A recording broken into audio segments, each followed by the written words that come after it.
Alors la Belgique, vous tombez, la Belgique, il y a des gens qui parlent français.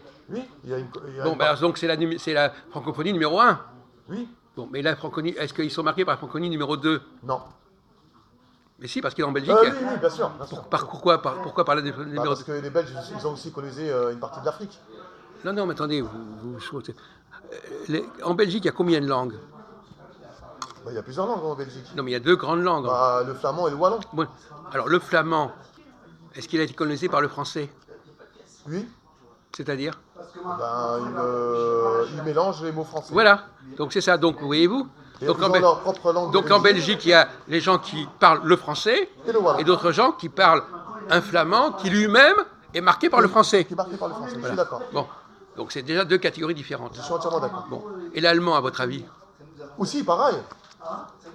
Alors aussi, pareil. Il y a beaucoup de mots allemands mots français. Qui sont dérivés des mots français. Voilà. Donc finalement, quand vous mettez la France là, quels sont les pays sur lesquels elle a une influence par le biais numéro 1 ou le numéro 2? C'est lesquels? Eh ben, l'Allemagne et la Belgique. Et même la Russie. Et la Russie aussi. Toute l'Europe, en fait. Toute l'Europe de l'Est. En réalité. Oui, l'Europe de l'Est. Non, mais l'Europe de l'Ouest aussi. Puisque voilà. Donc la France, elle a une francophonie vers l'Afrique, vers le sud. Vers l'Afrique. Et une francophonie vers l'Ouest, vers l'Est. Exactement. C'est énorme. Non, je suis d'accord. L'Ouest et l'Est. Voilà. Je suis entièrement double francophonie. Double francophonie. On ne le dit pas assez souvent, ça. Je suis entièrement d'accord. Mais beaucoup de gens l'ignorent. Voilà. Surtout les pays de l'Est. Parce qu'ils ne regardent que le critère numéro 1. Je suis d'accord. Alors qu'en réalité, par exemple, les Russes, il y a des tas de mots en français en russe. Il y a même des écrivains qui ont écrit, des gens comme Tolstoï, ils ont écrit en partie en français. En partie en français, oui. Bon. Donc, et à votre avis, Monsieur Mousse, c'est une question un peu subsidiaire, si vous voulez. Pourquoi est-ce que le français a eu tellement d'influence comme ça sur d'autres langues? C'est quand même étrange. Parce que je trouve que la langue française est plus facile à s'adapter et puis à parler, quoi. Que par rapport à la langue anglaise, surtout au niveau des mots. Ah bon? Oui, par rapport à la manière de prononcer les mots, prononcer les mots. Donc c'est plus facile de prononcer les mots en français qu'en anglais. Enfin, vous oubliez une chose, c'est que souvent, quand un mot français est employé dans une autre langue, on ne le prononce plus comme en français. Exactement. Donc le problème de prononciation ne se pose pas totalement. Je suis d'accord. Quand on veut parler, dans le cas numéro 1, les gens veulent parler le français à la française. Exactement. Mais dans le cas numéro 2, ils peuvent prendre le mot et puis le transformer, le prononcer autrement. Et rajouter des mots. Donc c'est pas un argument, ça. Je suis d'accord. On va dire c'est une langue bâtardée, on va dire ça comme ça.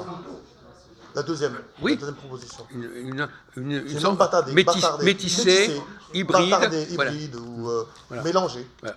On parle souvent du métissage, mais il n'y a pas que le métissage des gens, il y a le métissage des langues. Aussi. Il y a des langues qui sont métissées. Bien sûr. Et le grand... On peut prendre l'exemple les Antilles françaises. Bah oui, mais évidemment. Oui. Ils parlent la langue française, mais ils ont leur dialecte à eux, le créole. Qui est également un peu mélangé avec le français. Qui est mélangé avec le français, bien sûr, je précise. Voilà, c'est ça. Bon, enfin, vous ne m'avez pas répondu à ma question, mais c'est une question qui était un peu délicate. Savoir pourquoi le français, voilà. Mais ça, c'est... Parce que c'est plus facile à... Non, mais ça, c'est... Non, mais attendez, c'est pas plus facile, Non, mais c'est une réponse qui vous vient à l'esprit comme ça, mais c'est pas si simple. Par certains côtés, l'anglais est plus facile à parler que le français. Tout le monde vous le dira, d'ailleurs. C'est pas un secret, ça. Oui.